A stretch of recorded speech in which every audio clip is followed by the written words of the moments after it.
Some people like their brick painted. Some people like to leave it exposed. Where you stand with that?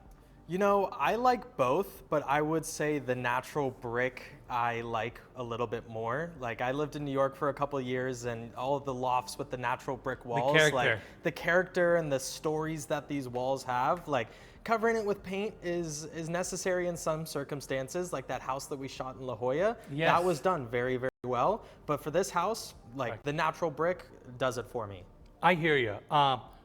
Great 2 points. I agree that House in La Jolla, they did a fantastic job owning that painted look. I'm with you in regards to character, and obviously brick ages over time and just picks up a unique patina. Definitely. And it just has that additional character. But when you paint brick, you're just basically putting another layer of protection on top, especially on the exterior. That's a good point. Over time, these mortar joints can fail, brick can crack. When you have flexible paint on top of masonry walls, it's just a perfect combination because brick has that strength, has that protection, and now you have the paint for that additional waterproofing. It is the perfect scenario.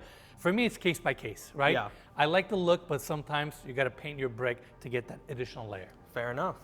All right, now let's talk about this hallway.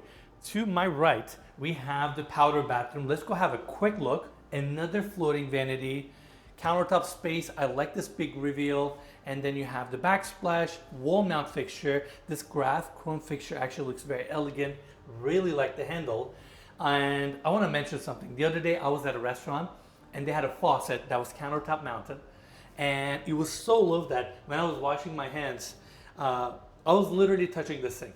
Anybody out there that has a vanity or sink, if your hands are touching the sink while you're washing your hands, that's a no-go. Like you have to fix that. Either get a wall mount, which gives you that additional space, or get a faucet that's high up. That way you have enough clearance.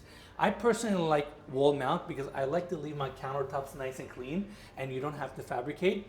But this technique is a little bit more expensive because you got to install that infrastructure now into the wall, which requires a little bit more planning. Yeah, but it's little things like that and small investments that just like make your overall quality of life a little bit better. 100%.